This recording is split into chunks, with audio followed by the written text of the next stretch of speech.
here.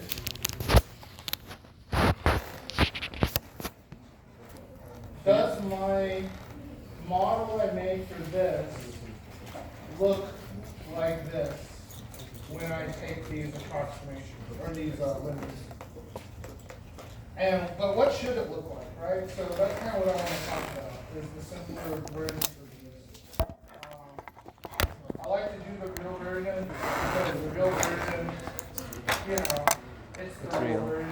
It's the real. But these simplified versions are really just as good as the real version, but the only difference is Still not real. you're missing some information. But the key dynamics are the same. So oscillators. What is it? This is chapter 14. Oh yeah. We'll return to chapter. We'll return to chapter 12 and 13 after we're done with 14. And the reason for that is because 14 has really been it's really been part of this class since the beginning. It's just that it's so mathematically rigorous. Well, not rigorous. It's just a lot of math that is not focused in this class. And so you put at the end. But all the important stuff that we've been using is derived from this. So, cool. Let's do some of the math, now that we're all familiar with Newton's way of writing down stuff. Assume you had like a piston inside some valve. And now this valve can have oil, it can have air, or it can be a vacuum. So if you think about pistons moving in and out of a cylinder, they're usually heavily coated with oil. Yes. And the reason for this is because the oil keeps everything from not destroying itself, keeps the metal from not being worn away. So it acts as a barrier. It's heavily coated with oil on the inside. And because of this, My body's really a lot of things are modeled as getting oscillated. Yeah. But we can't use the normal friction, so let's just write this out as usual. So we have dx dt equals minus k over mx. This is no friction. So this is just Newton's first law, right, written out, and then I divide the m. Now, this here is omega squared. Can anyone guess how I found that? Does anyone remember? I kind of brought it up first class or first month. Does anyone remember how I said we would get this?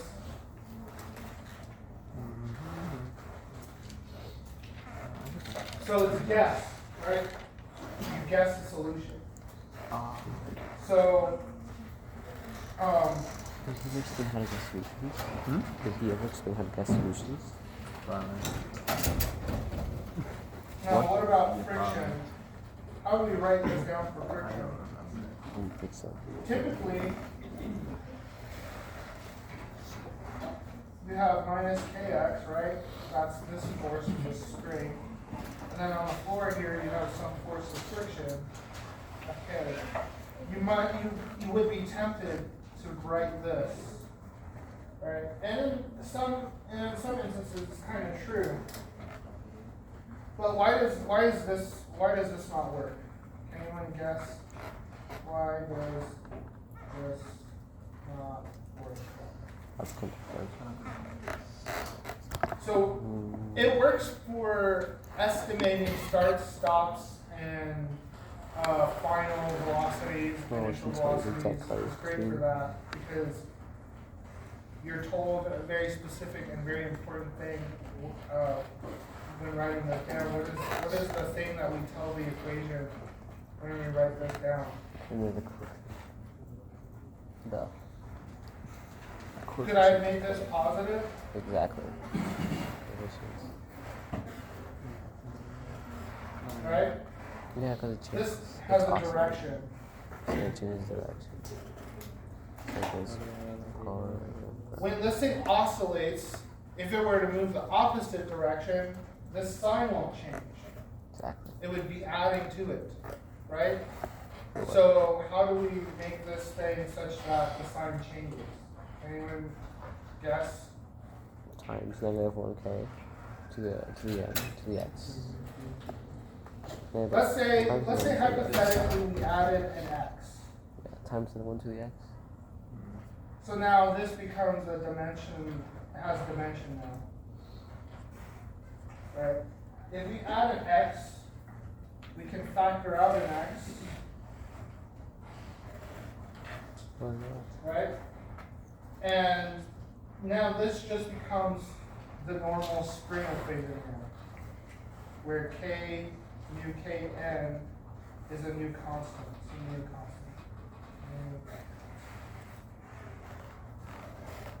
So, but this isn't a damped equation anymore. It's not damped. It oscillates, right? It oscillates with this constant at the beginning. So we have to make another guess, right? So what I'm teaching you right now is how to guess a solution, or how to guess a form of an equation, because that's all physicists do. We guess equations.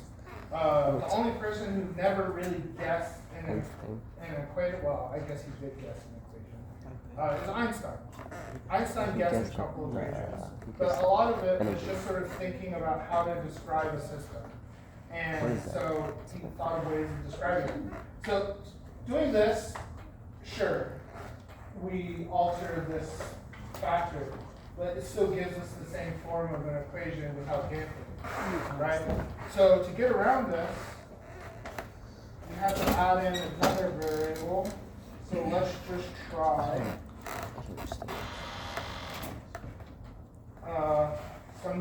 let's try a new constant v and the velocity, right? Or beta. Normally it's written beta. This is the damping coefficient for the medium. So remember when we were doing free-falling objects, right? We have this for low speeds. And then you had v squared for high speeds. This will give you a proper form. We'll give a proper form. We'll return to this at the end. We're going to solve it. But for now, let's just look at this harmonic version. Okay, so how do I get this omega? I want to guess. Does anyone have a good guess?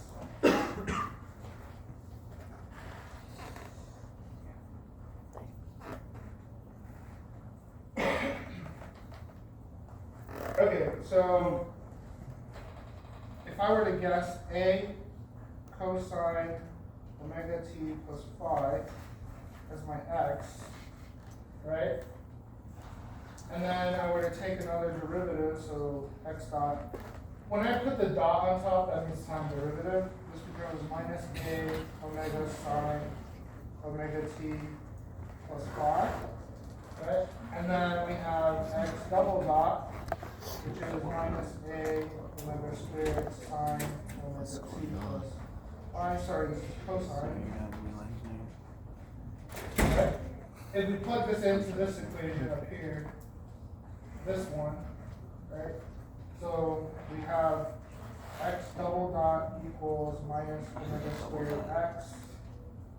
If you plug this in, right, you get,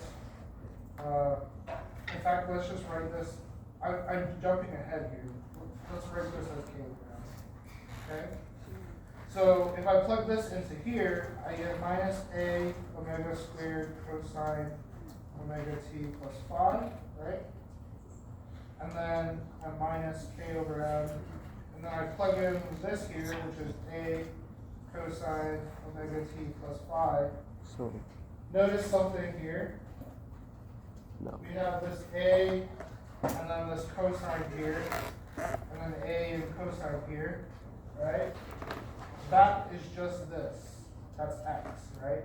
Please let me understand. So we have omega squared x minus equals minus k over m. What's going on? our x's divide out, our omegas divide out. Or do you get the x dot x dot not? Oh, x dot is the derivative of x. Plus Oh, minus. okay. Always Okay. remember that. Could be a plus or minus. Why is he deriving? Is he just guessing? Deriving x. So that's how you do Why, that, why is he doing that? right? Deriving So No, but why? there's some things we can say about this. This is only true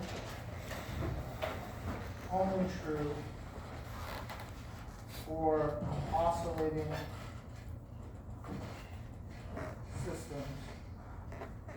What is the reason of this? Okay? It's only true for oscillating systems. Because remember, you could also solve this a different way for a different situation, right?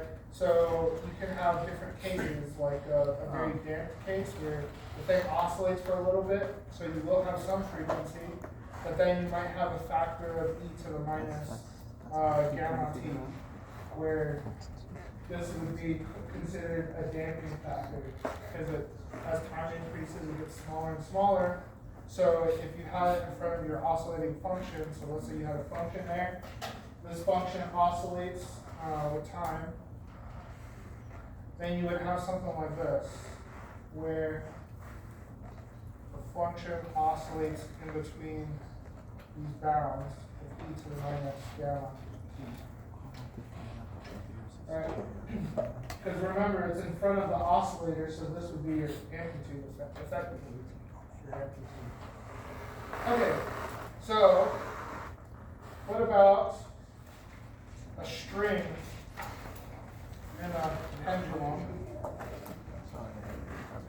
How your book does this and how physicists do this is very different.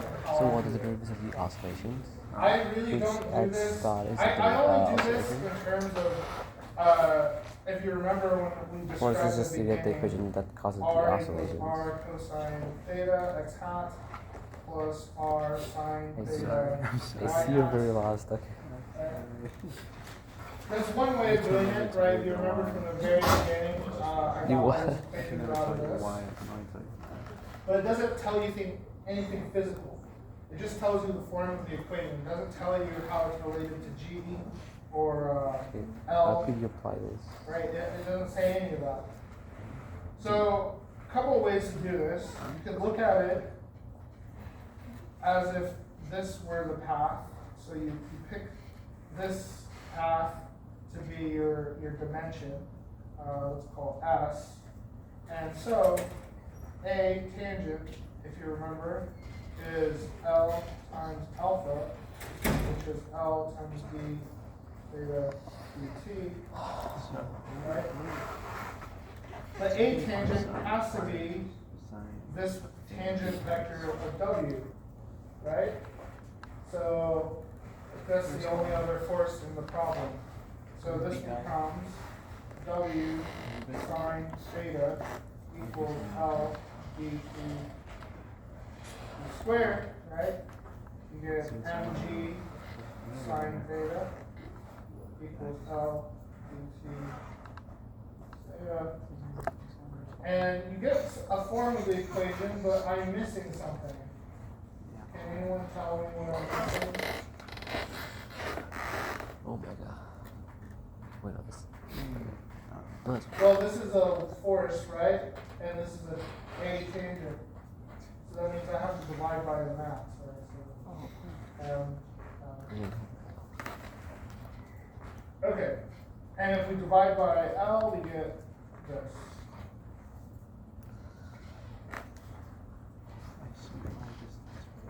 And for small theta, this is just G equal to L. So it's an oscillator. Clearly. So it's another oscillator. Is it the perfect oscillator? No. Or is it in the right form? No. If you remember the form, it's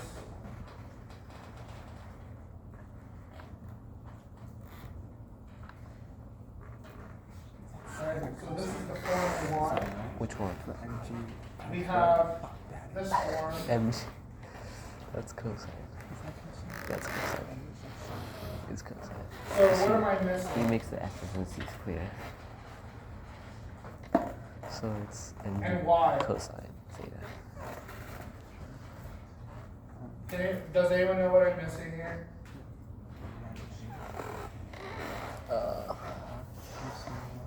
Acceleration.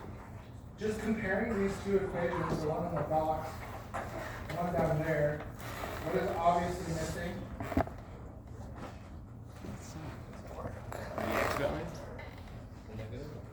Yeah, the negative, exactly. No negative.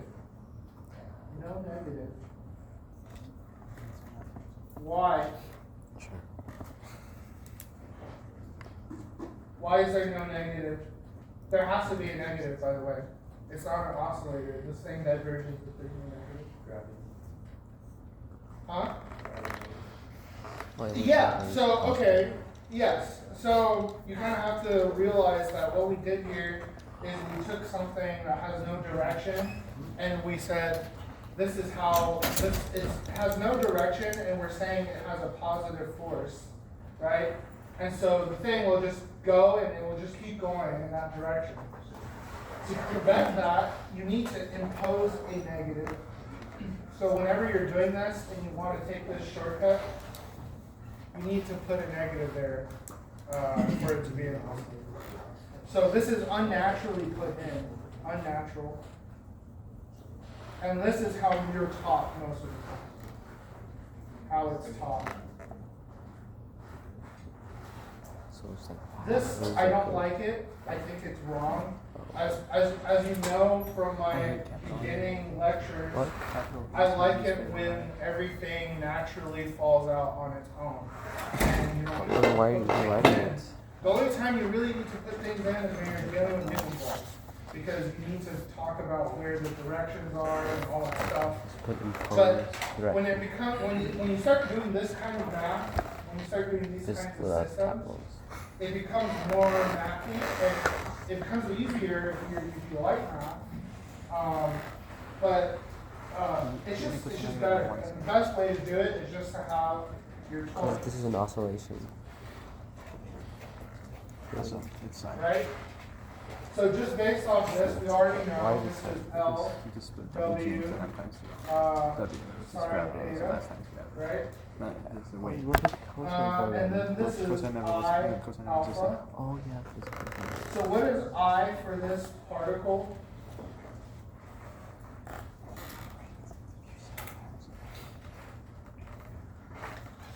What is I for a discrete thing? It's R, yeah, mr squared, right? And what is my R here? L, yep. So I here is just ml squared.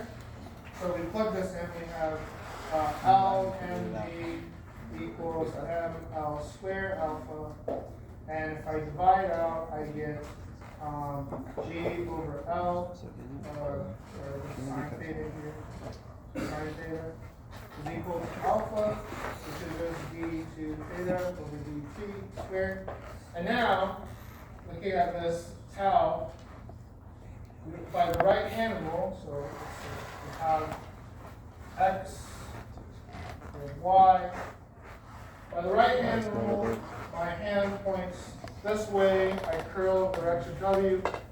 My vector's pointing into the board, so this has to be a negative. Right? And so this is natural. Naturally derived. And we didn't have to put it in, right? It's a product of the cross product. Okay. So, now that we have it in this form, our W is square root G over L. So the frequency for the pendulum, in our case here, is G over L, right? And remember for my last question was,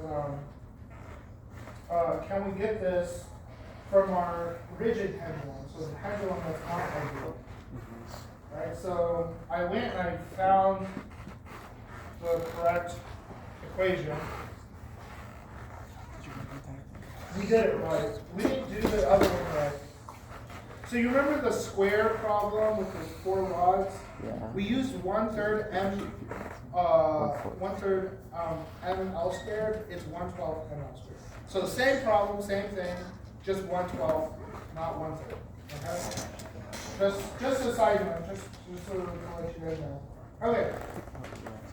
So I want to review this. Let's go back to the old problem. So you had a disc, right? Wait, I remember. Yeah.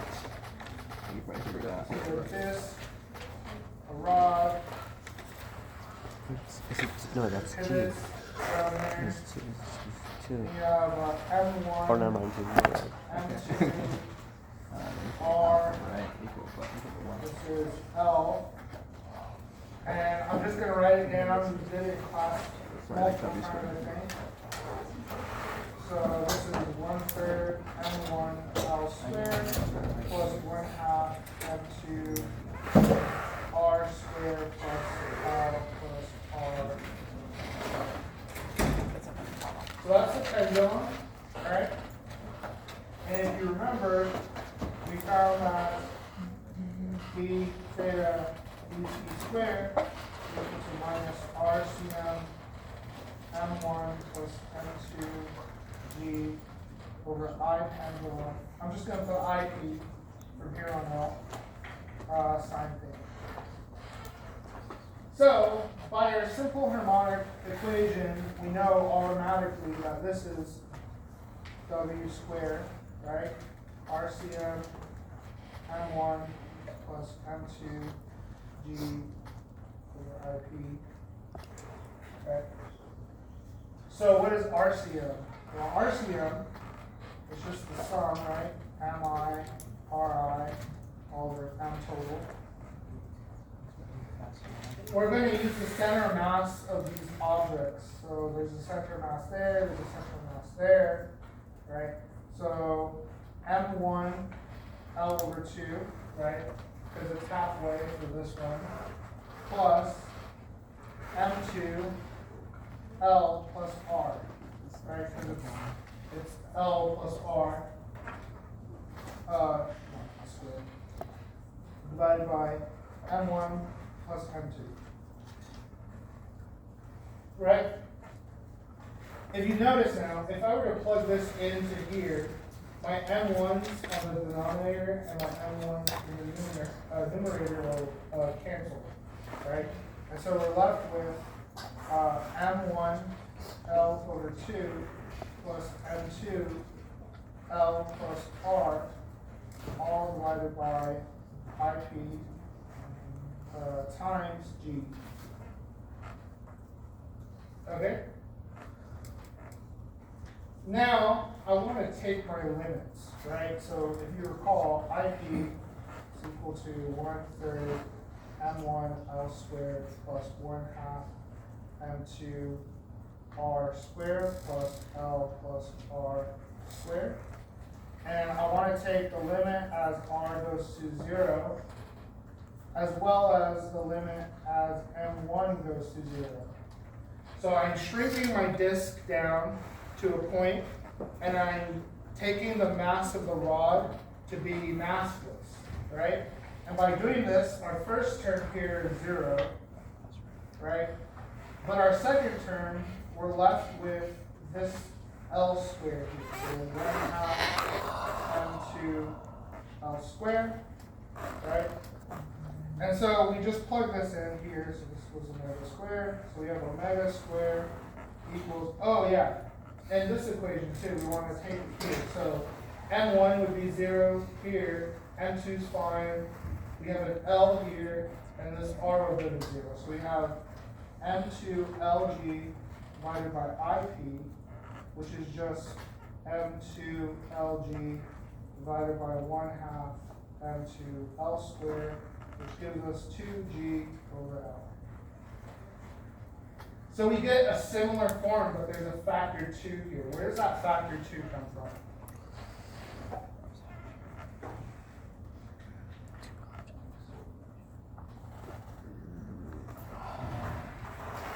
What did we assume our pendulum here was at top?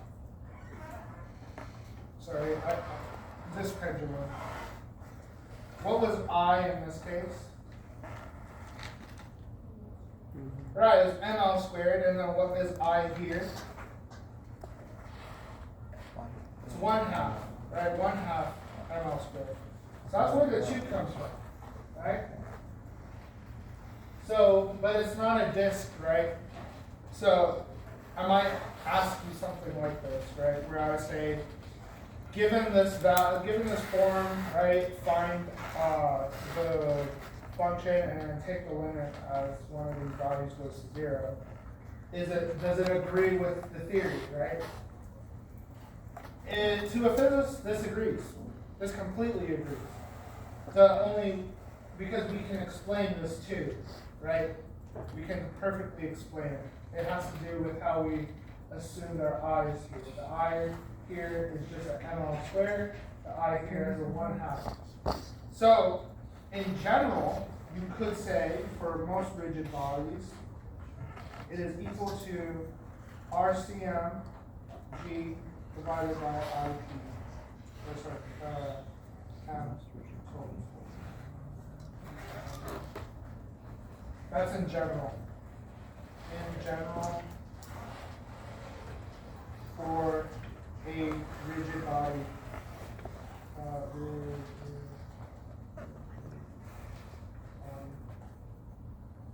And this is any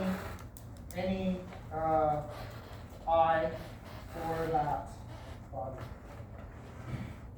So you can have an arbitrary shape, right? It's an arbitrary shape, but there's some RCM here,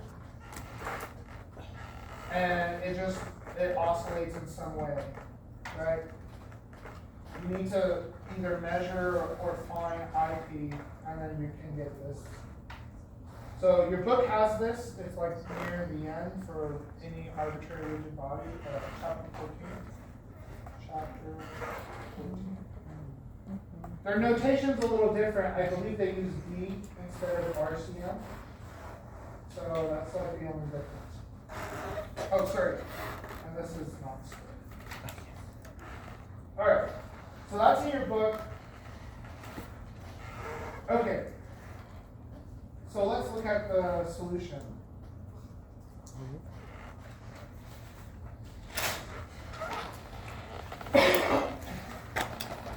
So it might not necessarily be a pendulum, right, that we will work with for the exam. It might be some arbitrary object with some shapes attached to one another, right? So you might have like, I don't know,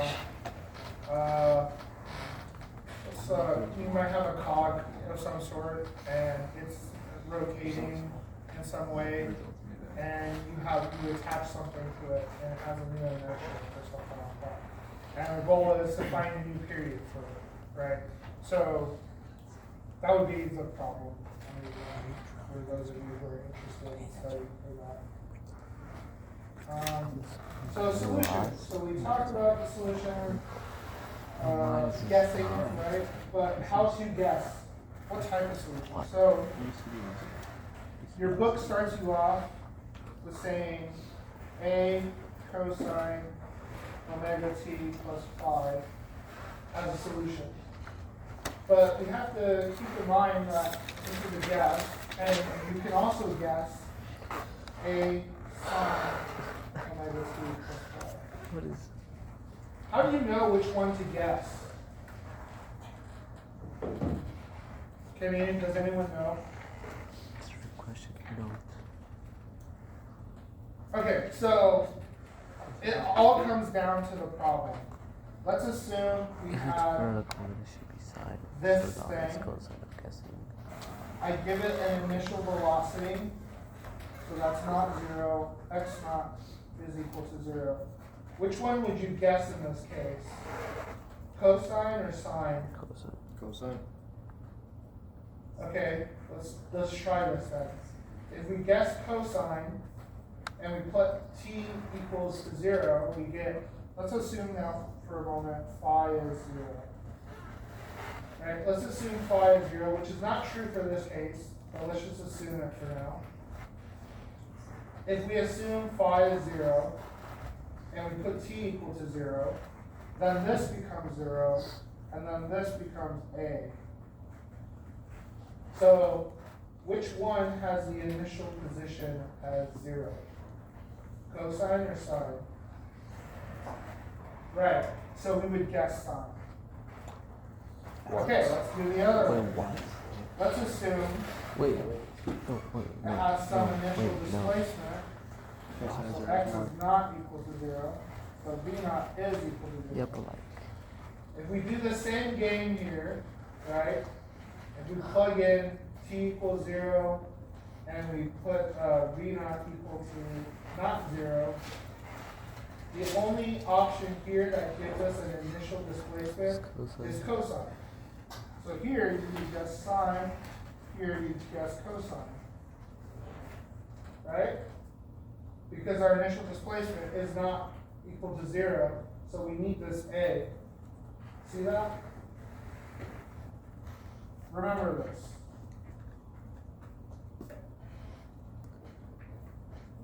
Always. Because a lot of people will just guess a cosine or a sine. I will tell you that you can guess. I'll give you an alternate guess, okay? But we're not there yet. Wait, what? Okay. Yep. X 0 is equal to 0 cosine. Yeah. So, for example, cosine, just look at the shape of sine, right? Look, this is actually what I want. You just look at the shape of cosine.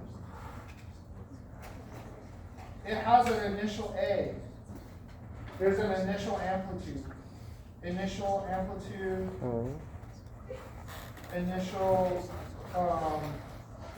initial displacement. So for t equal to 0, there is some initial displacement, right? For t not equal to 0, or for sine, it's the opposite, right? You have this.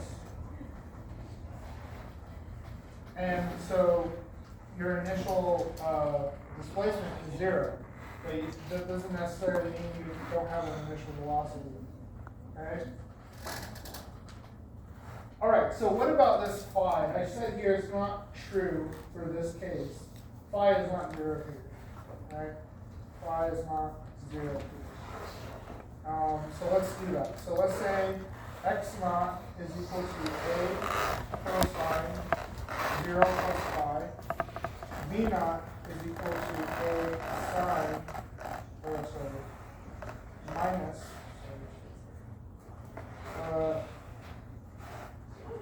minus a omega sine 0 plus phi. If we square these two equations, right? So we square them. Why does sine have omega in it? Because we take the derivative. So you have it's from here. X dot, these are my guesses. What was I going to say? I'm missing some details.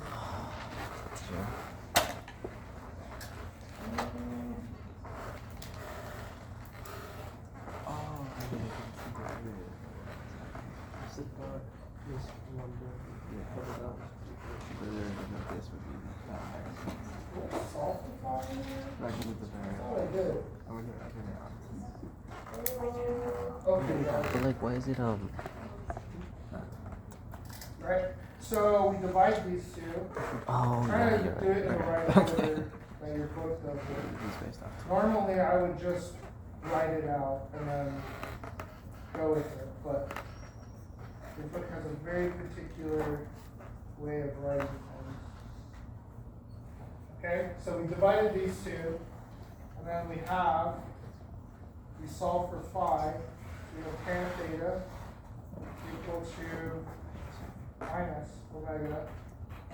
So basically what I did was I put tan theta on the bottom here, multiply their cost, and then divide out these a's, and then multiply it out over there. So v naught x naught, where tan phi equals minus v naught over omega x naught.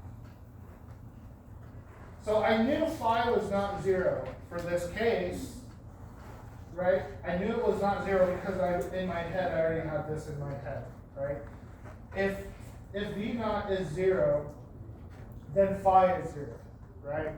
But if V naught is not 0, then phi cannot be 0. It has to be some value. It could be 0, but it'd be an integer multiple of some pi. Okay. Can you go So back? what does phi do for us? What is phi? What was that? Can you just go back to how you got the tan phi? I did. Yes, Where did phi division come from? And then you multiply that to the other side? Yeah. And then then you swap. What is Yeah. phi? Thank you.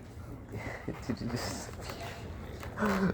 Okay, so what is phi then? Like, I remember seeing theta, and then Does phi is anyone the know what year. phi is physically? Oh. Sorry. It's called the phase for one. So phi is called the phase. Okay, that's A is called your amplitude. just important information. Omega is You your learn about. fundamental frequency. It's fundamental because you could have it oscillate in different ways, but underlying that will be this omega. T is obviously time. Right? So phi is a phase. If we look at omega t plus phi and set it equal to 0, and we just look for when t is 0, right? So when t is 0, if phi is not equal to 0, when t is 0, this shifts t then. So t is equal to minus phi over omega. Right?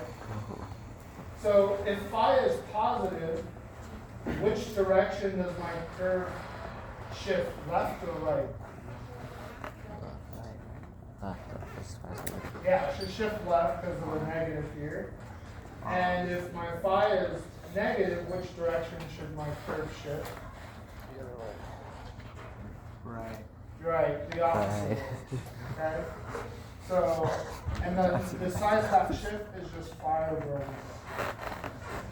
Okay? I don't understand this. So just keep that in mind when you have an initial problem or with some initial velocity. So take away from this, if problem has I think we don't really understand if we had explained this phi thing velocity first before. that I'm just lost. is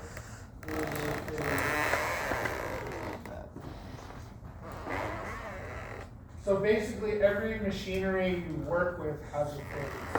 When you start up your car and have a motor, the thing driving the motor has a phase shift, right? So if you ever take electronics and you start measuring oscillatory circuits for signals and how you pulse a motor and stuff like that, you will have to know what the phase is so that you can line up the different motors.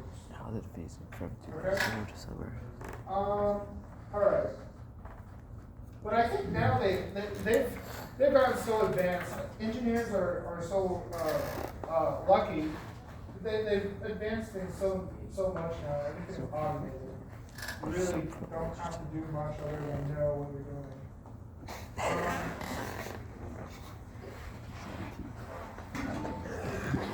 Okay. Something I want to point out just real quick from these solutions. If you look at this second equation here, right? Notice we have this a and this cosine here, right? So we could just set this equal automatically to minus omega x. Okay? So by default, automatically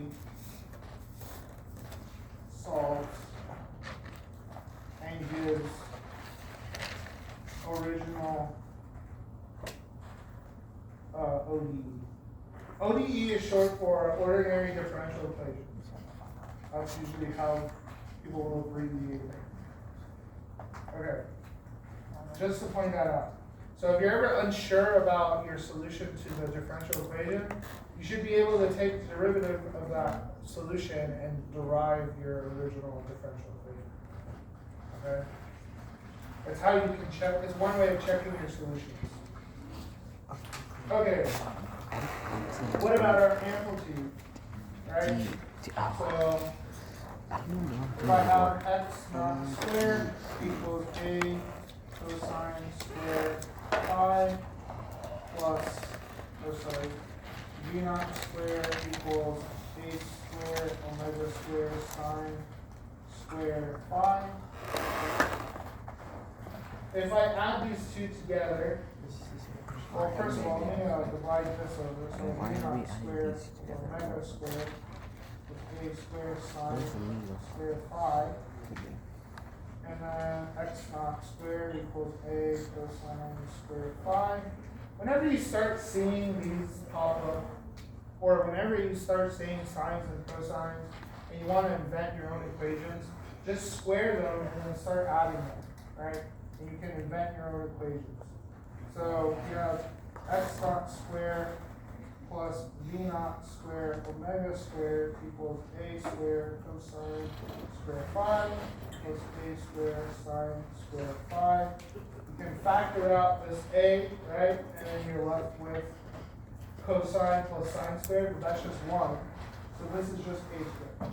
You just to do that. So overall, a is equal to the square root of x naught squared plus v naught squared over omega squared.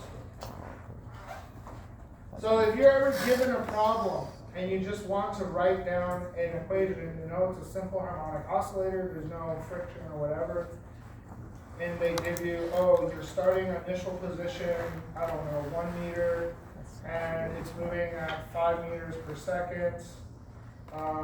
What is the amplitude, right? And maybe you only know its mass and a spring constant, so K, right?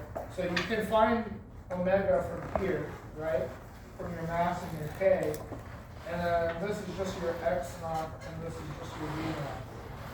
And so you can immediately write down what A is, right? So whatever A is, 1 squared plus 5 squared divided by whatever number. Let's just say hypothetically it's 2. You can simply just, then you know it's 2 cosine whatever k over m is t plus, and then we could just use our expression from earlier, v naught over minus omega x naught. So you just plug in those values and you got your full equation, right? So this is a shortcut, basically. What about energy? Well, for something like spring, let's do an example. Wasn't So it let's say you already? have spring, k is 0, this is k, let's make k, I think I use values that I use. Okay, k is 1,000 units per meter. V naught is equal to 5 meters per second. X naught is equal to 0.01 meters. What is the amplitude?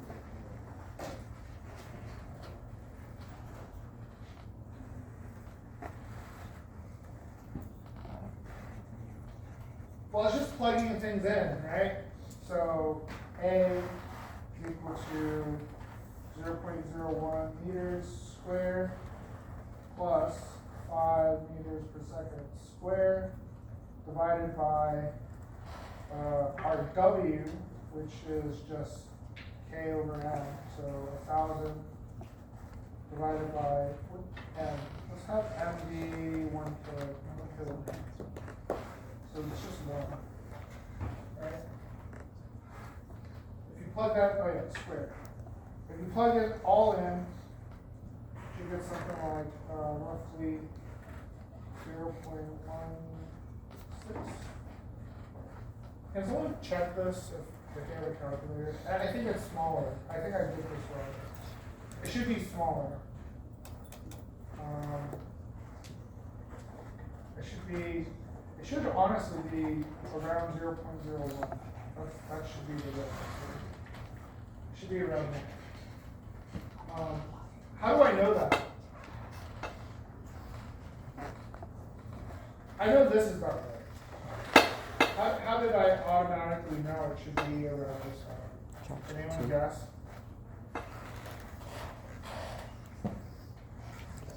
You know how it looks? Orders, I did orders of magnitude. So if you look here, this is order 3, right? So it's 10 to the 3. 10 to the 3 times 2 is 10 to the 6, right? So this value is basically 10 divided by 10 to the 6.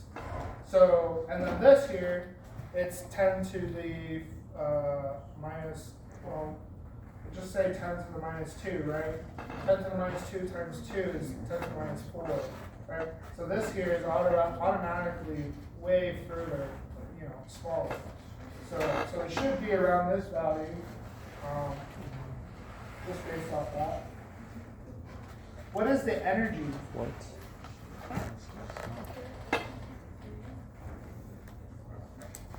What? So we can derive this mathematically, or we can use our brains. He's moving to What like is the 10, maximum 10 energy something. possible for this system? That's right, it's not 10 to the power -1. That should be It's the spring, right? So the maximum energy we can have is how far we can extend it, right? So it should be So yeah, but like why is this 16th wrong? 1/2 K Should be lower squared. like this. Yeah, but then how to get 16? Does everyone understand why it has to do that? Because this is the maximum amplitude, right? So when the spring becomes fully stretched, it can't go anywhere. It's lost all its energy and needs to return, right? So this here, 1/2 K A squared, is just your potential energy, but I plugged in this A to give you your energy. And to do this, be 1/2 1,000 times roughly 0.01. So this would be 10 to the 3, right? And this is 10 to the minus 4. So it should be roughly 0.1 divided by 2. Okay. Let's just derive this though. So we have 1/2 mv squared plus 1/2 kx squared. Okay? That's our energy in general. I'm going to plug in what I know my v and x to be, so I have 1/2 m minus a omega sine omega t plus 5 squared plus 1/2 k a cosine omega t plus 5 squared. You should already kind of see it, right? So this omega is just going to become omega squared, which is just k over m sine square omega t, oh yeah, this is positive now, plus 5 1/2 k squared sine square omega t plus 5. Here our m's cancel out, right? We can factor out the 1/2 ka squared from both these, right? Sorry, this has to be cosine. So we do that, 1/2 a squared k is equal to sine squared omega t plus 5 plus cosine squared omega t plus 5. And this is just equal to 1. So our total energy has to be 1/2 ka squared.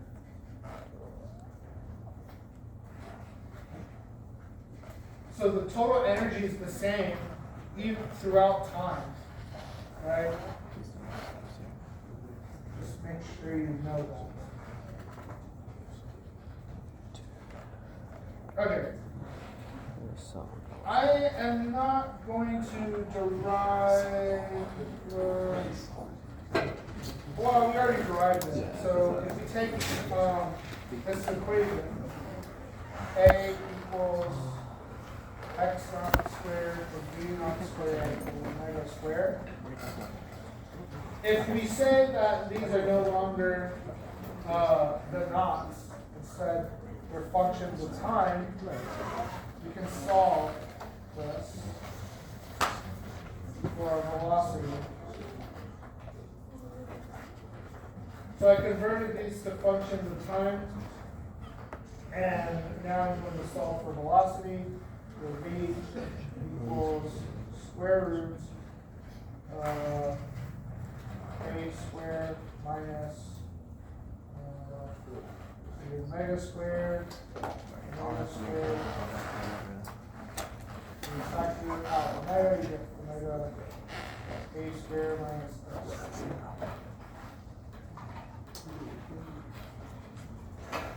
Keep this form in mind. I mean, this is reusing formulas. Form in mind.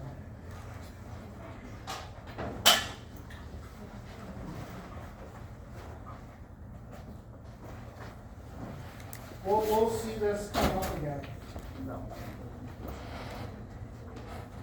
Okay, I don't know if I'll have enough time to finish.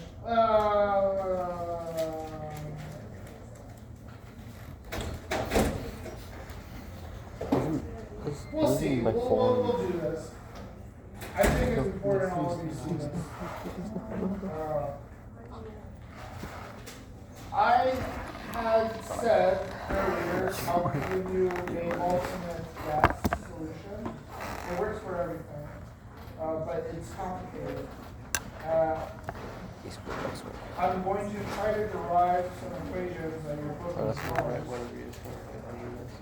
and kind of just talk about it.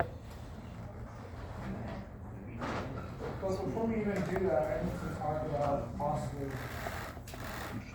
in particular, in general, a good guess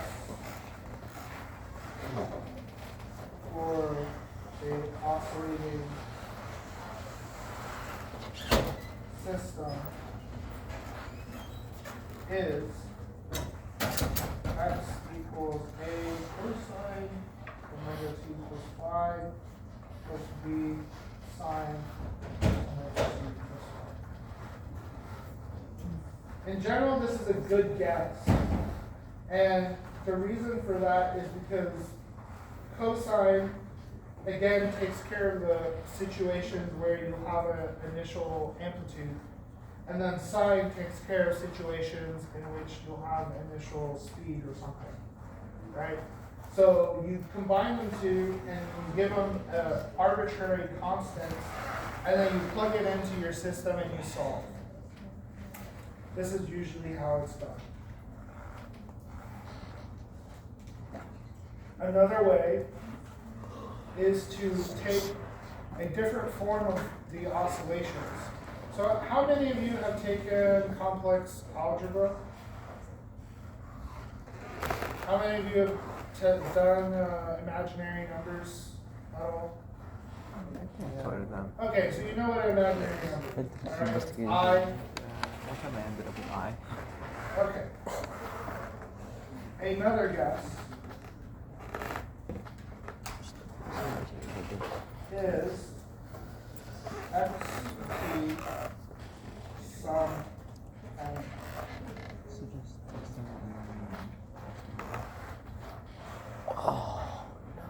So this is called a harmonic expansion of frequencies. So if you look at here, an can just be a for a not 0. So we just take, let's say, let n be less than 2, and a naught equal a, a1 equal b. Then yeah, that's not good. x of t becomes a naught e I omega naught t plus a1 e to the I omega 1 t, which is a e to the I omega t plus b e to the I omega 1.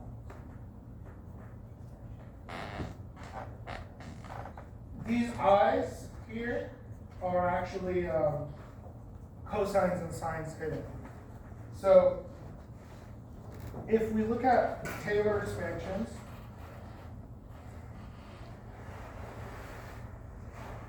of sine and cosine, we have cosine. You guys know what a Taylor expansion is, right? Yeah. Okay. So we have cosine equals it's 1 like minus x squared over 2 factorial plus x to the 4 over 4 factorial minus blah, blah, blah, blah. The sum n minus 1n x to the n over n. So that's a Taylor expansion for cosine. And for sine, it's equal to x minus x3, 3 factorial, plus x to the 5, 5 factorial, minus x to the 7, 7 factorial, plus dot. This is equal to n infinity, minus 1, and x2 to the n plus 1, 2n. So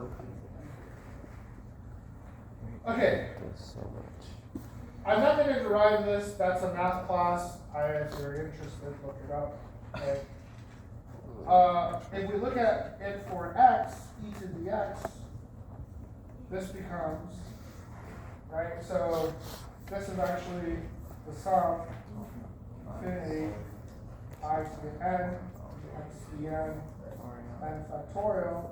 This becomes 1 plus ix minus x squared.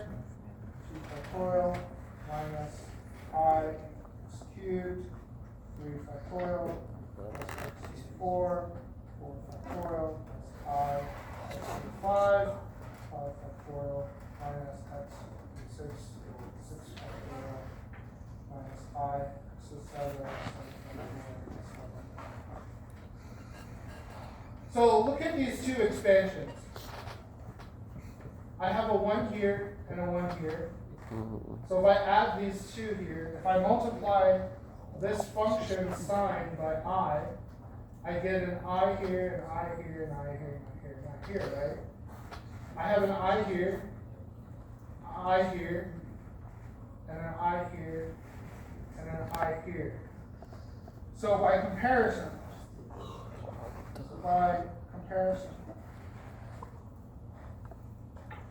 e to the ix is equal to cosine of x plus I sine of x. So all I did was I multiplied this function here by I, and then I looked at these two. If I were to add them together, I would get this sequence. And it turns out this is true. Okay? If you were to rearrange this sequence, you would get a cosine out here, plus some other part of the sequence with an I out front, which would just be your sine. Okay? So, e to the I of something is always going to have cosines and sines. And the whole nature of having an I in something means that the system has a phase or it's rotating. Cosine, I sine. It doesn't need to be both, it can be one or the other. And you might say, why does something have a phase if it's not rotating? There are things there that have phases that don't rotate.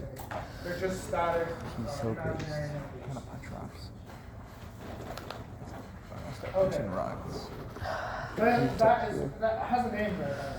It's Yeah. called Euler's formula. Very important in physics. It comes up all the time, and it is going to be the basis for me solving this next portion of what I'm going to do. Okay? Something to note though, so like if we take this, right, if we have e to the minus ix, this is cosine x minus I sine of x. Okay. We can add these two together and these signs cancel, right?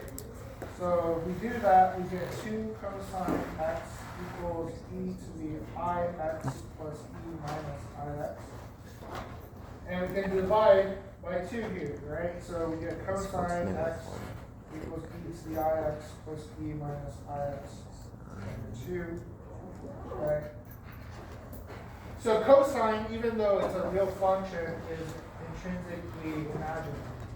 So if you were to subtract these two, right, cosines would cancel out, this would become positive. So you have 2 sine x times I equals e to the ix minus e to the minus ix. You divide again, you get sine x equals e ix minus e minus ix. I will use these loosely now. From here on out, if you're curious about how I derived them or where they come from, open up a textbook, okay? I looked them up, but this is all you need to know, basically. So, what if we have example?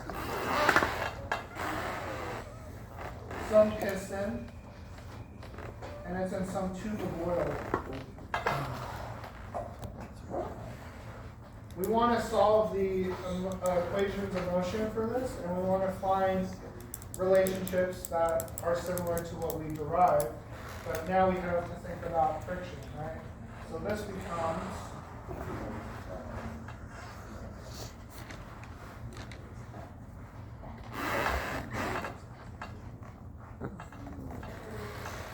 Christy, right? So this is what I'm going to solve. Here, V equals x dot. I'm going to let k over m equal omega squared and b over m to equal 2 gamma.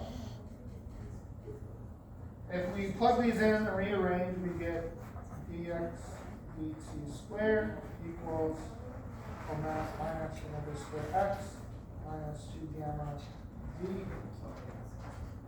I want to put them all into the other side, so we have d2x dt squared plus 2 gamma dx dt plus omega squared.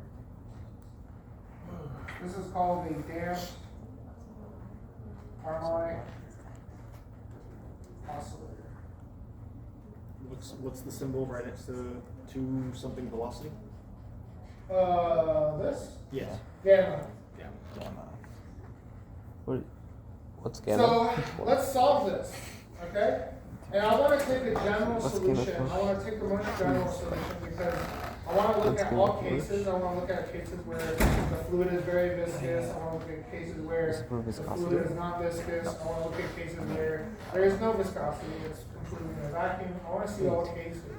So I want to make the best guess possible. The next one, it's gamma. And That doesn't my look guess like is going to be A, E, I, gamma 1, or lambda 1t would be e to the I and the 2. Now my goal here is to try to solve this, right? Plug it in and solve. Before I do that, I want to write out the derivatives.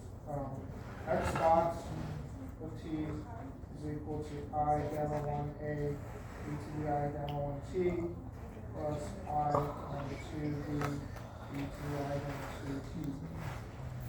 And then x double dot lambda. is minus lambda 1 2 and e to the I lambda 1 2 plus minus lambda 2 t squared.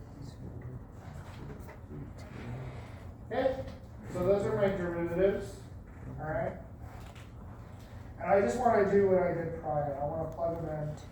But before I do that, I want to make this problem a little easier, so I'm not going to take the most general solution. I'm going to show you that we can derive a sign out of this if we just take a solution to be x naught equal to 0 and b naught is equal to v. So these are the assumptions I'm making. I'm saying that the piston is in the motor and it's starting at an initial position, and we turn it on and we're just giving it a velocity, right? So I want to find It's okay. Yeah, what this is. So if I have x of 0 equal to 0, then this becomes a plus b, right? And therefore, a has to equal minus b. So this was from 1.